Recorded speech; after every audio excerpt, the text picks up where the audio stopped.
spirits, to whom thou criest at dawn in the dim wood. Lose not thy strength like the wild taken soul.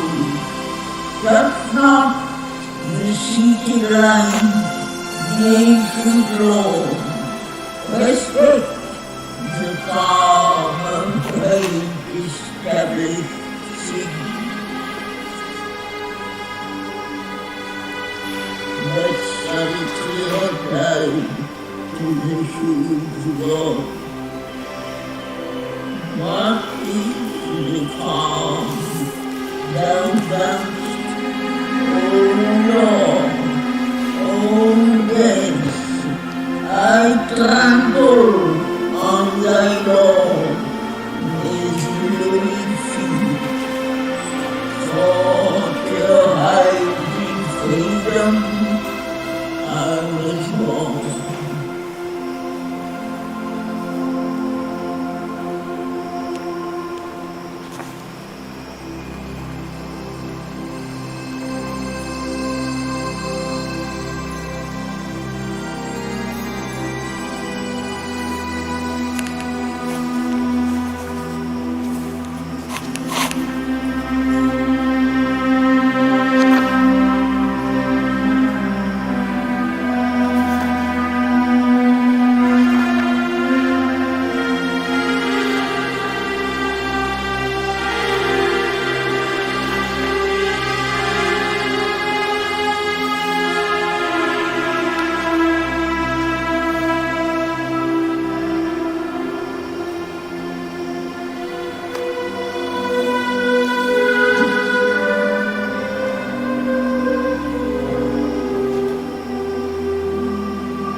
trying to grasp your shirt. Yes. Thank you.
Days of bright river, Why should the noble and immortal will stoop to the fitting works of transcendence? Freedom forgotten and the eternal spark. She answered, Slave, I trample on the road, the strong and huge for me, which stand our path. Freedom in this we never see loving life's limits, strong in matters not, building great stuff action from the world to make fine wisdom from force scattered fun and love and beauty out of war and night, the labor wonderful, the game divine.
Good morning, everyone.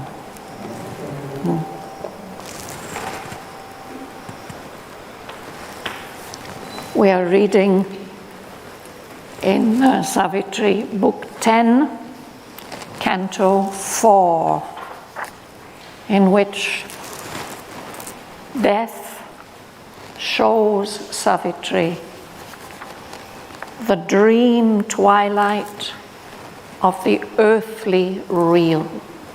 He's trying to blind her with a picture of earthly reality.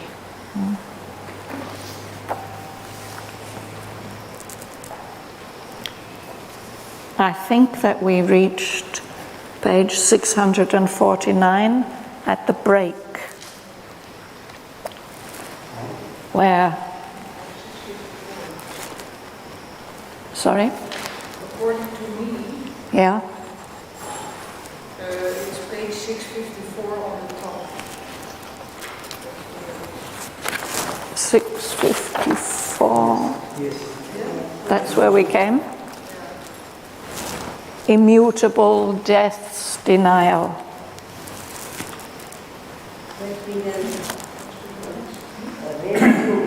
We haven't gone deep inside, no? Just we read all these pages. Yes. 649 to 653. Yes. We read. We haven't gone in some meanings of it. Yes. For the entire Canto also, we just read the Canto, we not discussed a few lines at a time like we used to. So shall we go back to the top of page 654 and read from there, and then any questions, comments we can deal with. Yeah.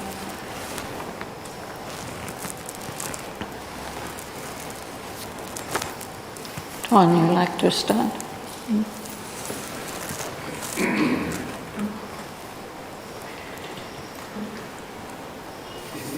Immutable death's denial met her come.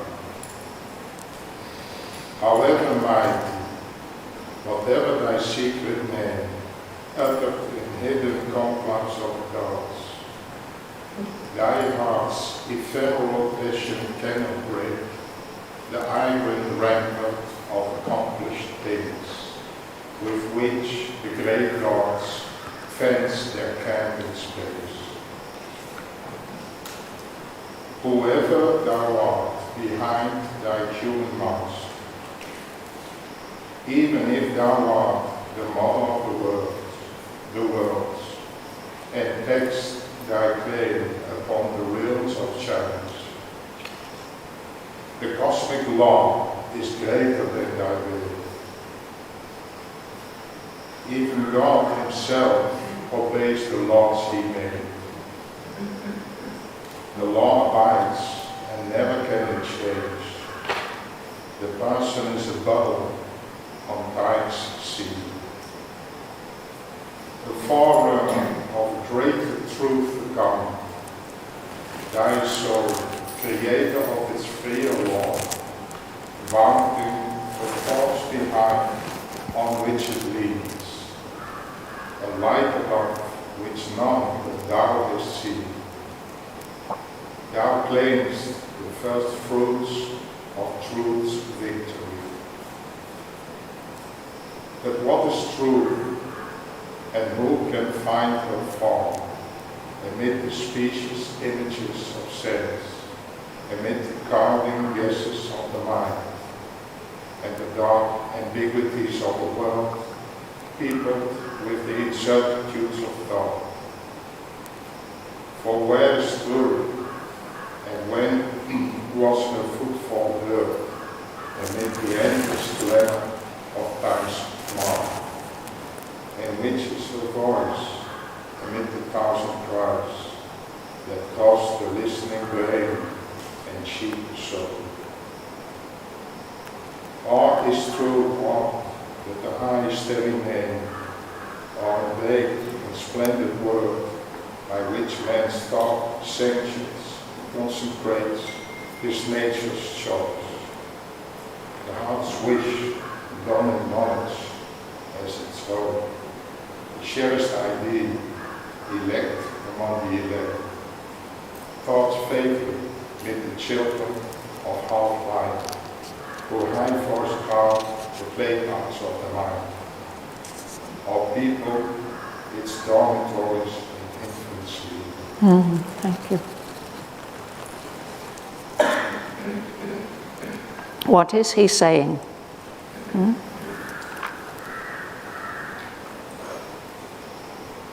Whoever you are, and however powerful, whatever secret name you are known by in the divine worlds, the power of your heart, thy heart's ephemeral passion, short-lived passion, cannot break, it can't change the iron rampart of accomplished things. Certain things have been established in the universe, and they are like the ramparts, like the strong walls of a fortress. They can't be changed so easily, because this is the way the great gods have protected their camp in space. Whoever you are, Savitri, he's recognizing that she's some person who's out of the ordinary. Whoever you are, hiding behind your human mask, even if you are the mother of the worlds herself, if you are pegging, if you're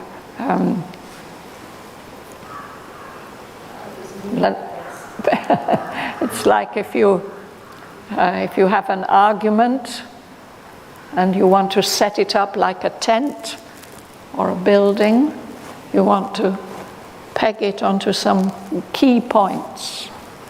So if you want to peg your claim to be different upon the realms of chance, the worlds of chance,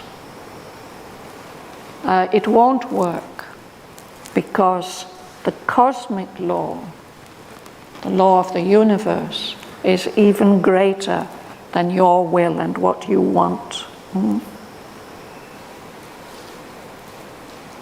And then he tells her that even God himself obeys the laws that he has made. So nice to read. The law, the cosmic law, abides, it remains, and never can it change. The person, the individual being, is just like a bubble on the sea, on the surface of the sea of time. Why is he making it capital P? I'm still confused. It's a common man, So, person.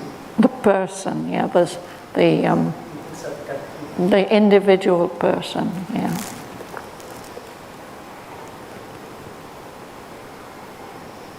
He's contrasting what is the value of an individual in the universe compared to the law, the cosmic law that's ruling the whole universe. Doesn't mean God, no? You're a person. No, it means us, each of us is a person. We prefer smaller P. You would prefer? Sorry. Why we mean soul, then it's a different Yes, universal soul.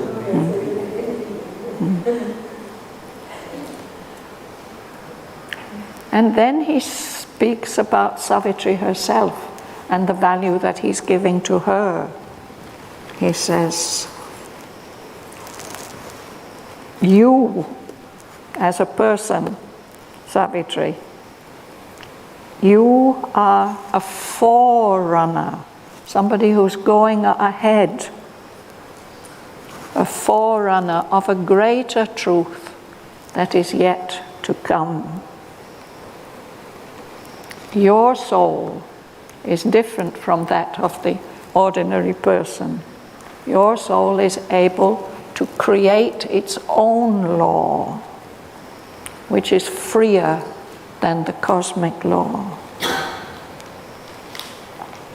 It's as if you are boasting of, vaunting a force behind you, a force that is supporting you, on which you are leaning, on which your soul is leaning, relying. It's supported by that. And you seem to be claiming or boasting about a light, a higher light, which nobody but you has ever seen. And you seem to be claiming the first fruits. The first fruits are always the most valuable, of the harvest. You're claiming the first fruits of truth's victory, of the victory of truth. But he suggests she's doing that a bit prematurely. It's not time to boast about her victories. You're claiming the first fruits of truth's victory. But what is truth? And who can find her form in the midst of all the specious images of sense, all the misleading images which our senses show to us?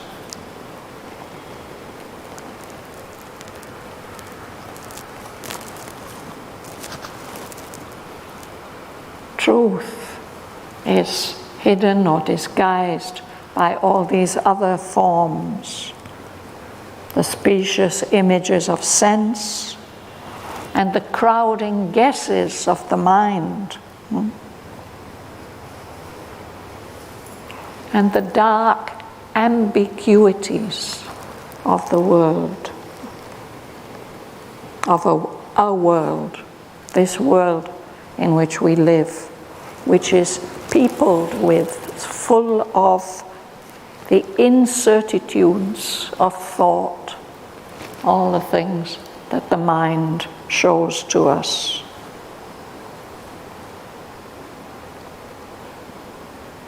For where is truth? And when did we ever hear the sound of her footstep amidst the endless clamour of time's mart? The marketplace of time makes so much noise, everything coming and going. There are so many claims. Excuse me, what is a mart? A mart is a marketplace,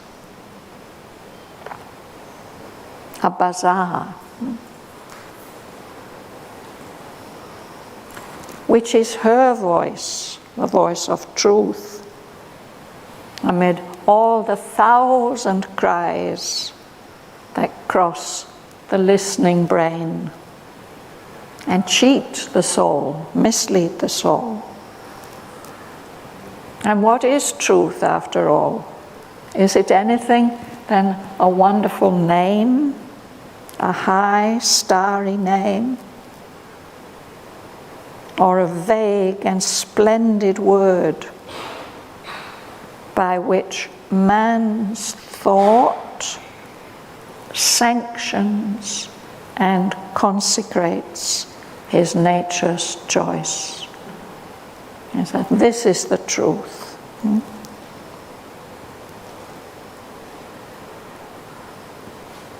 The choice of our nature, the heart's wish, putting on knowledge as its robe, the cherished idea, the favorite idea that we've chosen out of all the other chosen ideas.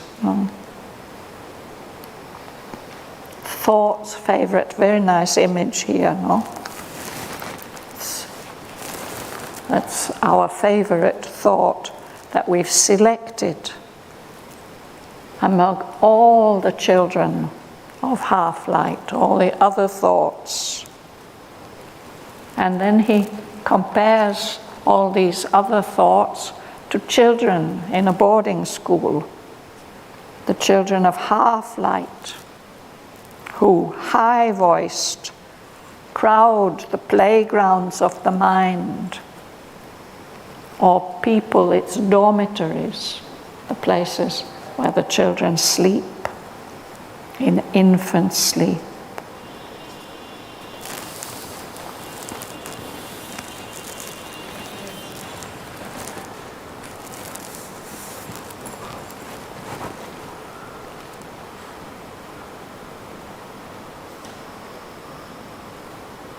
You like to read?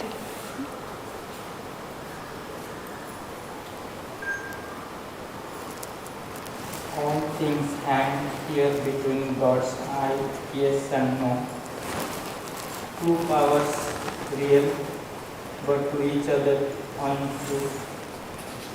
Two concepts are in the moonlight of mind, that towards two opposite horizon gaze, the white head and black tail of mystic Drake. the swift and the lame foot, wing strong, wing broken, sustaining the body of uncertain world, a great surreal dragon in the sky, Yes. dangerously die high, proud truth must live, entangled in matter's mortal littleness. All in the world is true, yet all is false. It's forced into an eternal Cipher. cipher He means a zero, a nothing. It did swell to times, rounded zero sum. Thus, man at one is animal and God. This disparate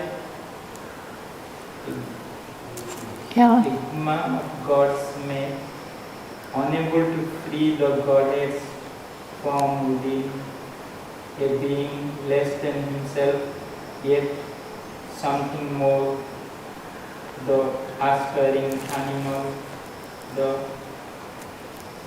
prostrate God, yet neither priest nor deity but man. But man tied to the kind as labors, strives to excel, climbing the stair of God to higher things. Objects are seeming and non-knowing their truth. Idea and process of an ignorant God. Truth has no home in acts, irrational place, yet without reason, life is a tangle of dream. But reason is always above all dim abyss, and stand at last upon a plank of doubt. Eternal truth lives not with mortal men, or if she dwell within thy mortal heart. Show me the body of the living truth, or draw for me the outline of a face, that I too may obey and worship her. Then I will give thee back the Satyavan, but here are only facts and still bound love. This truth I know, that Satyavan is dead, and even thy sweetness cannot lure him back. No magic truth can bring the dead to life.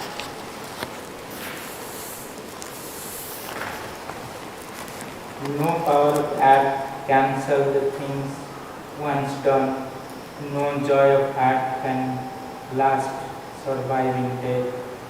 No bliss pursue the past to live again, but life alone can solace the mute void and fill with thoughts, emptiness of time. Live then thy dead, O Savitri, and live. Thank you. So he's giving her a challenge.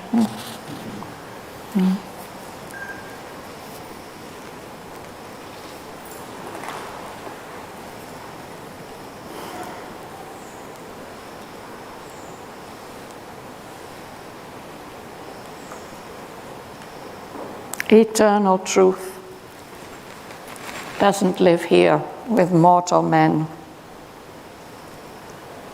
Or if indeed eternal truth does dwell within your human heart, Savitri, show her to me.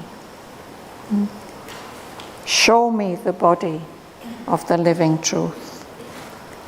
Or draw for me the outline of her face, so that I too may obey and worship her. When you do that, then I can give Satyavan back to you.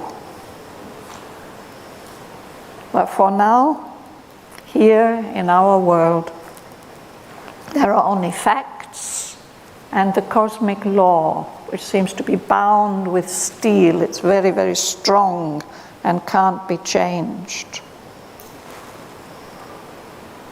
This truth I know, that Satyavan is dead, and even your sweetness, Savitri, cannot call him back again.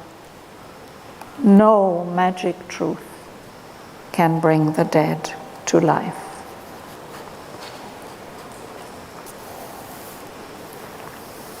No power of earth can cancel anything that has once been done.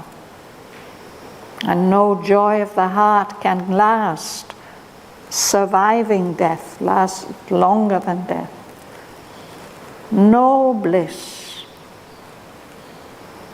can persuade the past to live again. Only life itself can comfort the silent emptiness and fill with thought the emptiness of time. So leave your dead behind. Leave dead Satyavan behind, O Savitri. Go back to life. Enjoy life.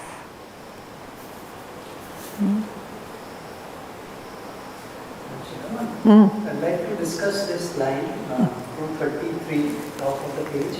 Yes. No power of earth cancel the thing once done. Yes. How much merit this has in the scheme of things. On this line, top of the page. No power of earth cancel the thing once done. Yeah, if something has once been done, it's done. It's there, So the law of karma, it can't be undone. and the law of karma comes in, up to its own limitations.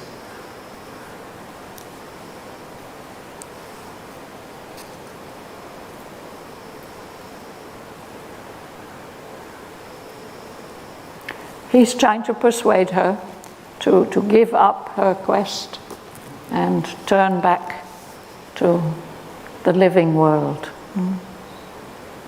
So we don't need to take him entirely seriously.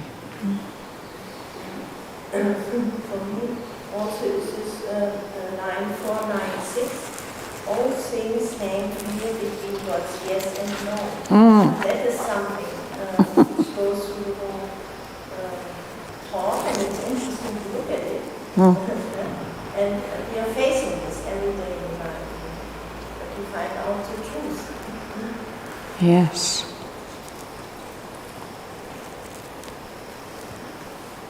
I think that's all it is. That's quite a picture that he gives, no? Everything hangs here between the plus and the minus, the yes and the no. So he says these are two powers, both of them are real, but they contradict each other. They're untrue to each other. We can even see them, he images them like two stars which exist in the night of mind. Two consort stars, they are always close together. And then what an image, that he images the whole universe like a bird that has a white head and a black tail. They're both part of the same bird. It's a mystic drake. Drake can be a dragon also, but it's the male duck. So sometimes ducks have very bright colors. White head and black tail. And this bird, it has a powerful foot and a lame foot, which doesn't work properly. It has a strong wing and a broken wing. So it's these contradictions which are holding up the body of this uncertain world. A great surreal dragon in the skies.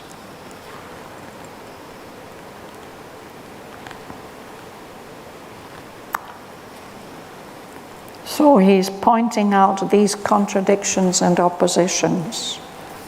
And a little further down the page he says, thus man, the human being, is at once, at the same time, he's an animal and a God, a divine being.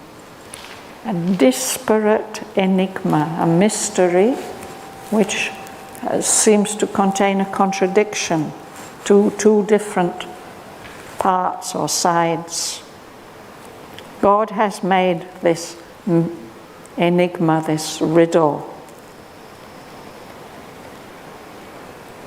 So man, the human being, is unable to free the divine form that he contains within him, because that divine form in himself is a being less than himself and yet something more.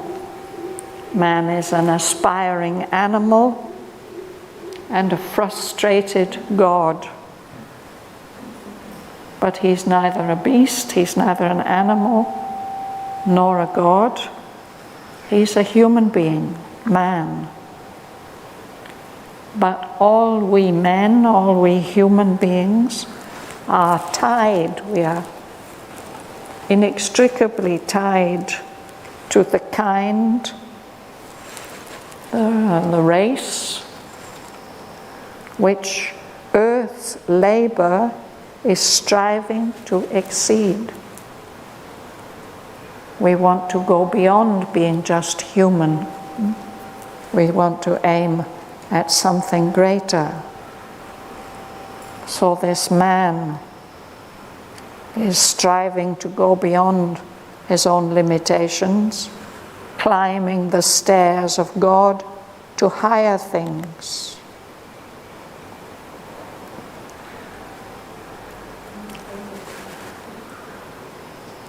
And then he says objects, things, material things, are seemings, appearances, and nobody knows their truth.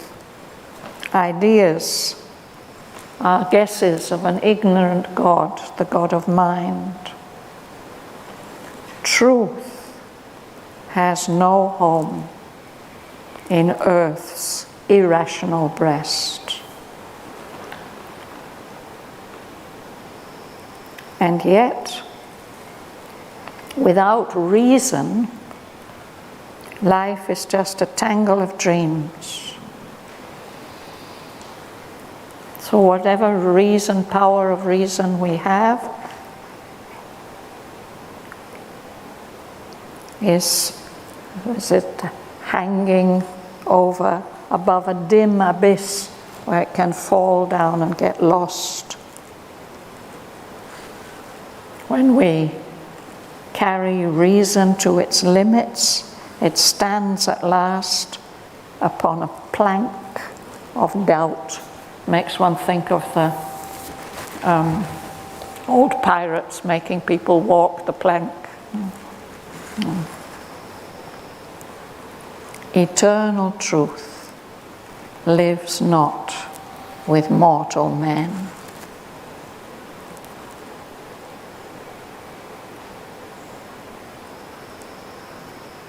Or if she does, in fact, dwell within your heart, Savitri, then show her to me.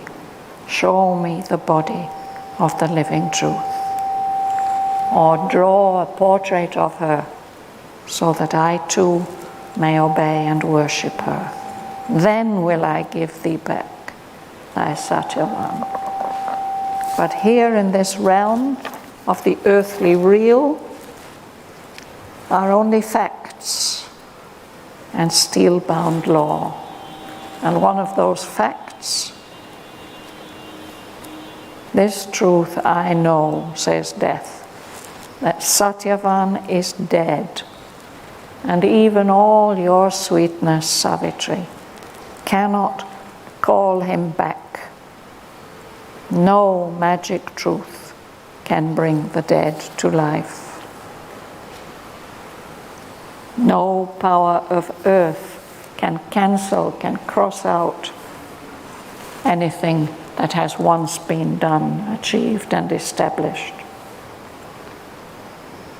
No joy of the heart can last, surviving death. No bliss can persuade the past to live again. Only life can solace, bring comfort to that silent emptiness of the universe and fill with thought the emptiness of time. So, Savitri, leave your dead Satyavan behind and go back to life.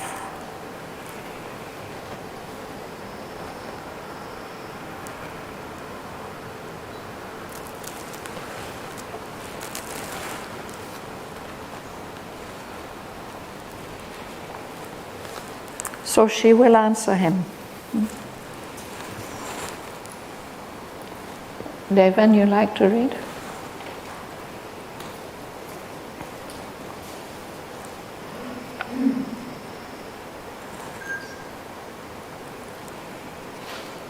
The woman answered to the mighty shape, and as she spoke, mortality disappeared.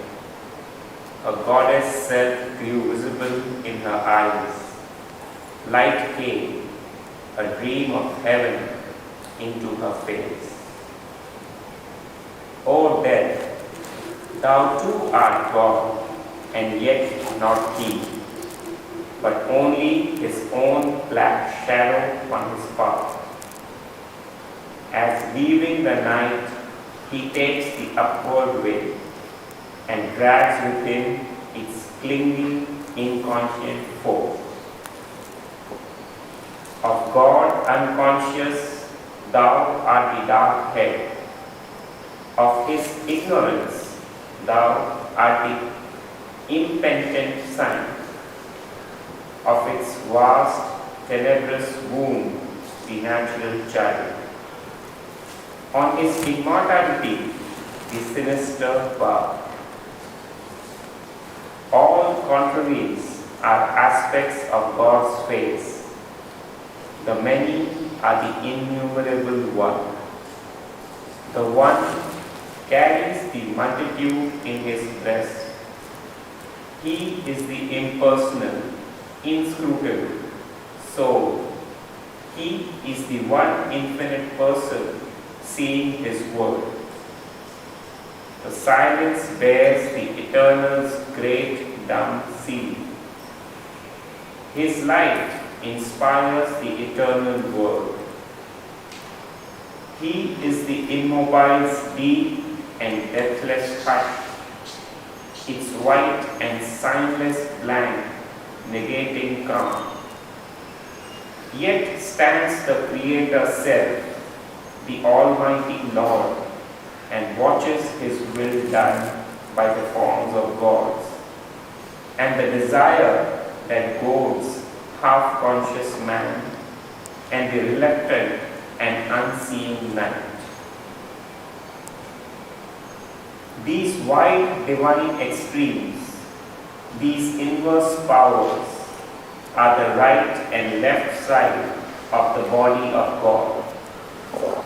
Existence balanced twixt two mighty arms confronts the mind with unsolved abysms of thought. Darkness below, a fathomless light above, in light are joined, but sundered by severing mind, stand face to face, opposite, inseparable, two contraries needed for his great world task, two poles whose currents wake the immense world force. In the stupendous secrecy of his self, above the world brooding with equal wings, he is both one, beginningless, without end. Transcending both, he enters the absolute. His being is a mystery beyond mind. His ways bewilder mortal ignorance. The finite in its little sections part, amazed, credits not God's audacity, who dares to be the unimagined all, and see and act as might one infinite. Against human reason, this is his offense, being known to be forever unknowable, to be all and yet transcend the mystic whole. Absolute, to lodge in a relative world of time, eternal and all-knowing, to suffer birth, omnipotent, to sport with chance and fate, spirit, yet to be matter and a void, illimitable, beyond form or name, to dwell within a body, one and supreme, to be animal and human and divine. A still deep sea, he laughs in rolling waves. Universal, he is all, transcendent, none. To man's righteousness, this is his cosmic crime. Almighty beyond good and evil to dwell, leaving the good to their fate in a wicked world, and evil to reign in the enormous sea. All opposition seems and strife and chance, and aimless labor with but scanty sense. To eyes that see apart and miss the whole, the surface men scan, the depths refuse their search. A hybrid mystery challenges the view, or a discouraging, sordid miracle. Thank you.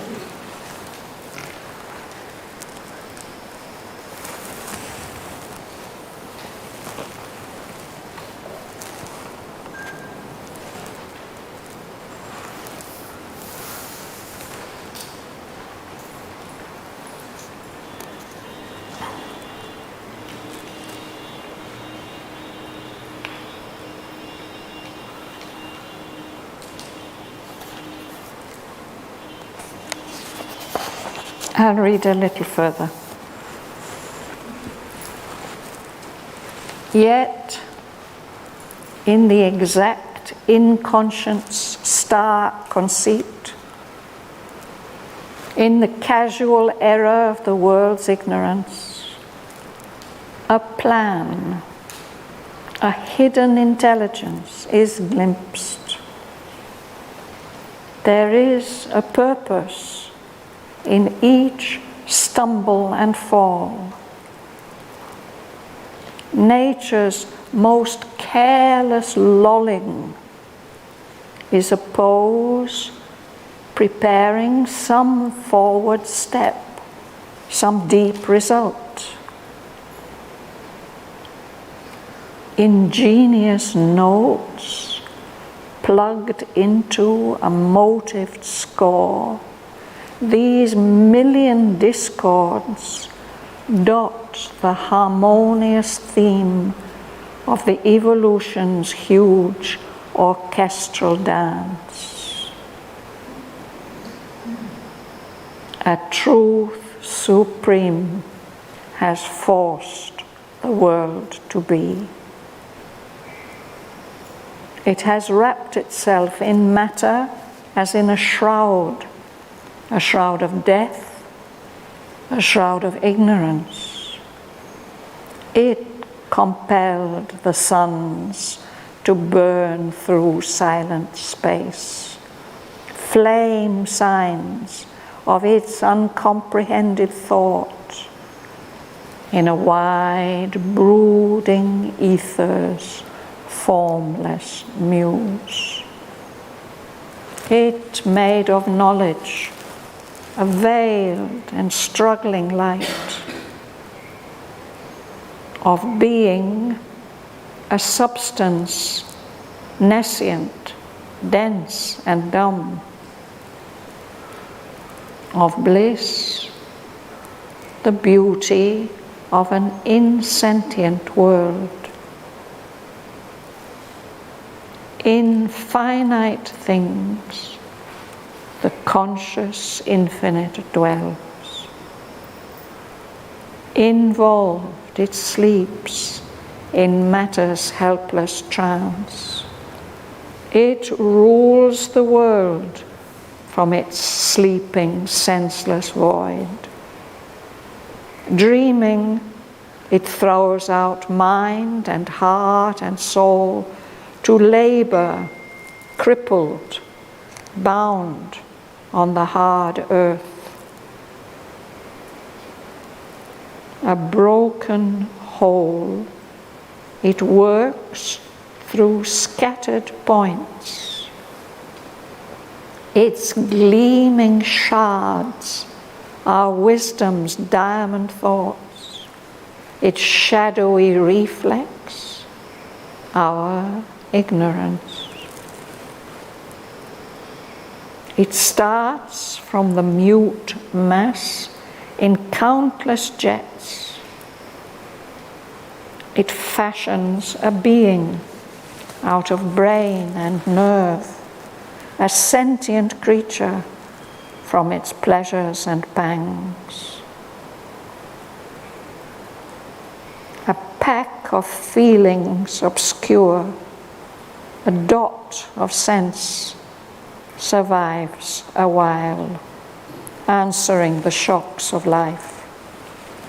Then crushed, or its force spent, leaves the dead form, leaves the huge universe in which it lived. An insignificant, unconsidered guest.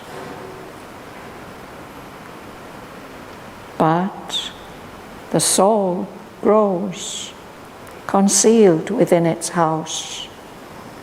It gives to the body its strength and magnificence. It follows aims in an ignorant, aimless world. It lends significance to earth's meaningless life. A demigod animal came, thinking man, He wallows in mud, yet heavenward soars in thought. He plays and ponders, laughs and weeps and dreams, satisfies his little longings like the beast. He pores upon life's book with student eyes. Out of this tangle of intellect and sense, out of the narrow scope of finite thought, at last he wakes into spiritual mind. A high liberty begins, and luminous room. He glimpses eternity, touches the infinite. He meets the gods in great and sudden hours. He feels the universe as his larger self. Makes space and time his opportunity to join the heights and depths of being in light. In the heart's cave, speaks secretly with God.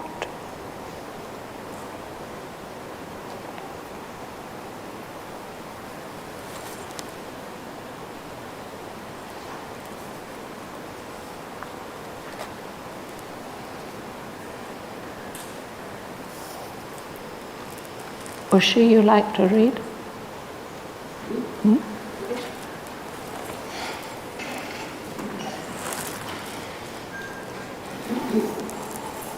But these are touched and high moments lived. Fragments of truth supreme complete his soul. Reflections of the sun in what is still. A few gather the last of them, and breaks the borders of blinding light. He has read around the magic hand. You see the vaster being's message, and back in its immense intuitive way. Consumed mind at radiant altitude, exposed to the lost of infinity, outskirts and dependencies of the cosmos. A raised state of mind and measureless. There, man can visit, but there cannot live. A cosmic thought spreads out vastities. Its more spark, I hear philosophies challenging interplanetary immensity, each figuring a luminescent stream of light. A higher still can climb their ascending light. Their vast vision and eternal sun, oceans of immortal being, flame hills assaulting heavens with their peaks. They are dwelling all becomes the great fire. A burning thread of vision wins man, thought from the hand with its long contemplation. The heart glows and illuminates here, and sense of kindness in the multitude. The highest flight climbs to a deepest view in a wide opening of his native sky. In visions, lightning runs in a bright path, hunting all human things out of the lands. Its very edge of seeing absolute, chasing the looks unknown with his observe. Images of sky recesses of the brain, lights up the open chamber of the heart. Its purple lips pressed with the cold name, the skin of form, strips bare the secret soul of holiness. Thought there has a relation somewhere now, the word, mighty and inspired voice, and the truth's inmost carrying Christ, and tears away the veil from golden light. Then, stretching boundless in its last expanse, the cosmic empire of the overmind, time's darkest state, holding eternity, too vast for the experience of man's soul. All here gathered then at one great time, the power to be the cosmic special state in its house of influence of being. Each God from there builds his own natural world, ideas of balance that the deeper sense, each marshalling his companion place. Thought clouds in masses sails by one around. All the time is one body, space is in the loop, that is the Godhead's universal gaze, and there the boundaries of immortal mind. A line that passes and joins in Israel, closes in on the light of the gods, fencing eternity from the torrent time. In the glorious kingdom of eternal life, all ruled by known, the truth supreme, omnipotent, omniscient and alone, in a golden canto gives her mission spouse. In his corridor, she shares the thread that comes out of the manifest negative. Still the unknown is known and seen by men. Above the stretch and rest of cosmic sight, above the silence of the worldless torch, prominent grace of the morning form, namely, investitude with the name divine, standing time hours, transcending timelessness, the mighty mother sees millions in time, and pours the eternal shine of the attending the day when he shall speak from faith. There is an image of our future hope. There is the sun from which all darkness waits. There is the imperishable harmony, the world's contradictions climb to air and harmony. There is the truth of which the world's truths are raised. The light of which the world's ignorance is shade. The truth draws back the shade and sky. The love our hearts stands on, heal all strife. The bliss for which the world's derived so yearn. Thence comes the glory sometimes seen on earth, the visit of Godhead to the human soul, the beauty and the dream of nature's face. There, the perfection born from eternity calls to the perfection born in time. The truth of God surprises in my life, the image of God overtaking finished shapes.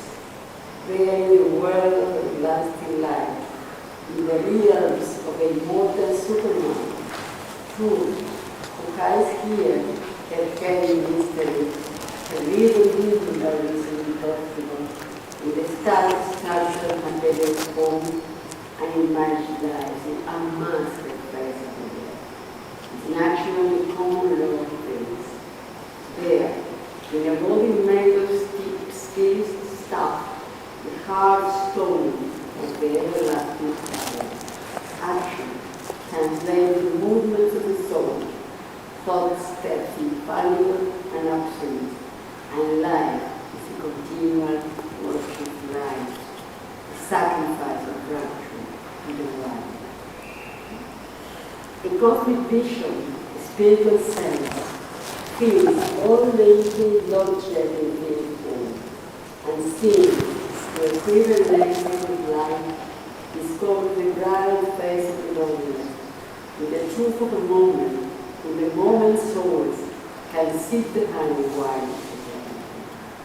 The spirit is no one and innumerable, the one mystic gifted person of the world, multiplied his myriad personality, that all his body sees, he believes his son.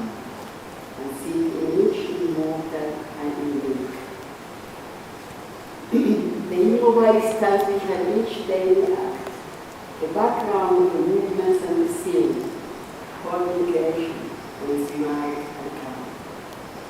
And child changed on the immutable deathless voice, the timeless lookout for the traveling hour.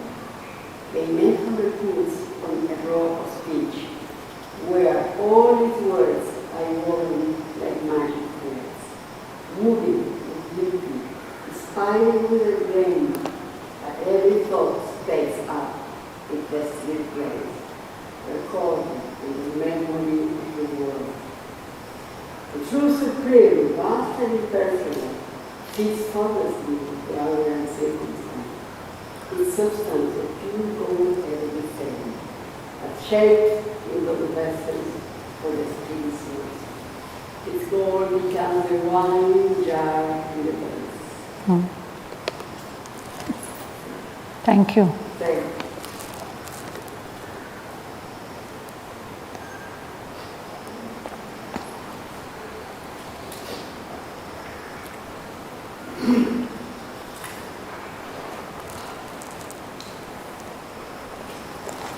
So we're coming towards the end of this long canto.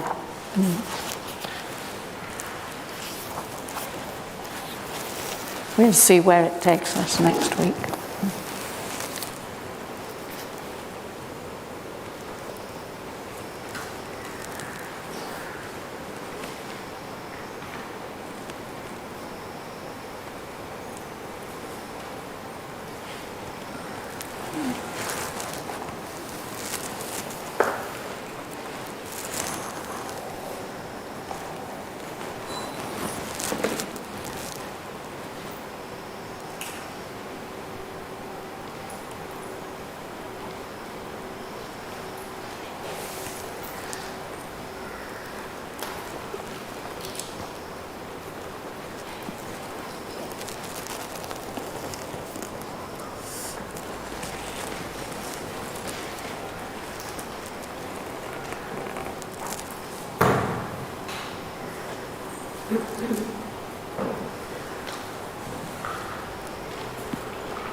but each other unto. Two constant stars in the moonlight remain, that towards two opposite horizons, the white head and the black tail of the mystic lake. The swift and the lame foot, wings strong, winged broken, sustaining the body of the uncertain world, a great surreal rhythm in the sight.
Thanks to Sri Aurobindo.